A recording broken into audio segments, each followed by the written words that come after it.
tungsten bulb hung from the black wire in the center of the room, flickering with a dim glow. The serene atmosphere was like ink dripping into clear water, spreading and enveloping the room. In the center of the room stood a large round table, looking worn and weathered. A small, ornate clock stood at the center of the table, its intricate patterns gleaming as it ticked away. Around the table sat 10 people, each dressed in a wildly different style. Their clothes looked tattered, and their faces were smeared with dust. Some were sprawled out on the tables, others leaned back in their chairs, all deeply asleep. Beside these 10 people, a man wearing a black suit and a goat head mask stood silently. His gaze pierced through the shabby goat head mask, locking on to the group of 10 people with intense interest. The clock on the table chimed as both the minute and our hands pointed straight at 12. In the distance beyond the room, a deep bell toll echoed. At the same moment, 10 men and women sitting around the round table slowly awakened. As they gradually regained their senses, they first looked around in confusion, then at each other in puzzlement. It seemed nobody remembered why they were there. Good morning, you nine. The goat head spoke first. Glad to see you all again. You've been out cold in front of me for 12 hours now. The man's outfit was downright bizarre, and in the dim light, it gave everyone a fright. His mask seemed to be made from a real goat's head, with many hairs already yellowed and blackened, knotted and stuck together. The goat mask had two hollowed eye holes, revealing the eyes beneath. Every move he made not only emitted the unique musky scent of a goat, but also carried a faint whiff of decay. A man with tattooed sleeves stood dumbfounded for a few seconds before finally realizing the absurdity of the situation. With hesitation, he asked, Goathead, who are you? I'm sure you all have this question, so let me introduce it to the 9 of you. The goat head excitedly waved his hands, clearly ready with the answer. A young man named Kixia sat at the farthest spot from the goat's head. He quickly surveyed the room, and moments later, his expression turned grave strange. This room is really bizarre. There are no doors, just walls on all sides. In other words, the room is completely sealed with closed walls, ceiling, and floor. In the middle of the room, there was a table with that in place. How did they even get here? Could it be that they first sent people over and then built the wall around them? Chezia glanced around again. The floors, walls, and even the ceiling were all covered in intersecting lines, dividing the entire space into a series of large grids. Another point that caught Chezia's attention was the mention of those 9 individuals by the goat-headed figure sitting around the round table. There were 10 people no matter how you counted them, including the goat head himself. There were a total of 11 people in the room. 9 figures.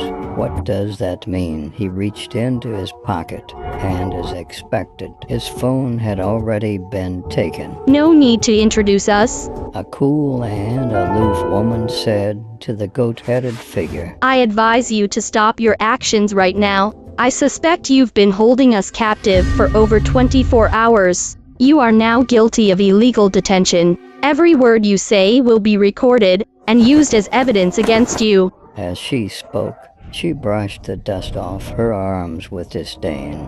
It seemed like she hated getting dirty even more than being imprisoned. The cool woman's words indeed brought a great deal of relief to everyone, no matter who he is. Daring to kidnap 10 people alone has already crossed the line of the law. Really, a middle-aged man in a white coat interrupted everyone's thoughts. He slowly looked at the cold, aloof woman and asked, We all just woke up. How do you know we've been imprisoned for 24 hours? The clock here points to midnight, but I'm used to staying up late. The last time I checked the clock at home, it was already midnight. This means we've been trapped for at least 12 hours. You should have noticed by now. There's no door in this room, which means this person went through a lot of trouble to get us inside. He said we had been asleep for 12 hours. Now the clock's hand points to 12 o'clock again, indicating it has turned at least twice. So, is it a problem if I suspect something for more than 24 hours? The man in the white coat listened to the response, shot the woman a cold glance, and his eyes still gleamed with suspicion. After all, in this kind of environment, that woman was way too calm. Would a normal person calmly say something like that in the face of a kidnapping? At that moment, a robust young man in a black t-shirt spoke up. Goathead, why are there 10 people here when you said there'd be 9? The goat-headed figure remained silent, not answering immediately. You filthy mongrel! I don't care how many people are here, idiot! I suggest you wise up! You probably have no idea how severe the consequences are for messing with me. It could really cost you your life. As soon as those words were spoken, the expressions of the men present grew serious.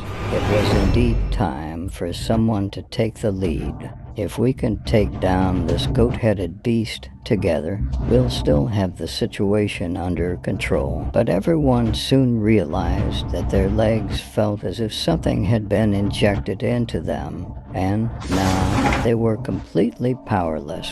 So the tattooed tough guy could only threaten Goathead with words, cursing loudly. Jadzia didn't say a word, just reached out and lightly stroked his chin. He stared thoughtfully at the clock on the table. The goat-headed creature mentioned there were 9 participants. So if there are 10 people here, only one person can be proven not to be a participant. So who is he? In this room sit 6 men and 4 women. Could one of them be the kidnapper? The goat-headed figure fell silent, slowly approaching Jadzia and positioning itself behind a young man. Everyone followed his gaze and suddenly realized that the young man before them was unlike anyone else present. Though his face was dirty, it was lit up with a joyful smile. The goat-head slowly raised his hand and placed it on the back of the young man's head.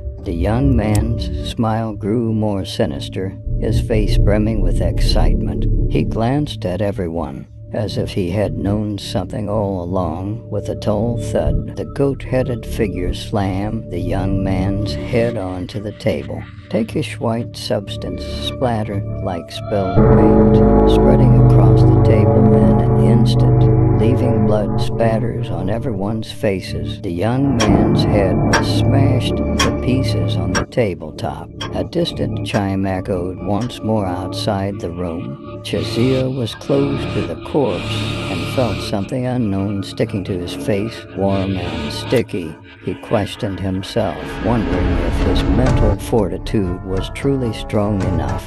Unexpectedly, at this moment, he began to tremble, capable of smashing the hardest human skull against the table with his bare hands. Is that goat-headed creature still human? How can his frail body unleash such formidable power? The reason I prepared 10 people is because I'll use one of them to shut you all up.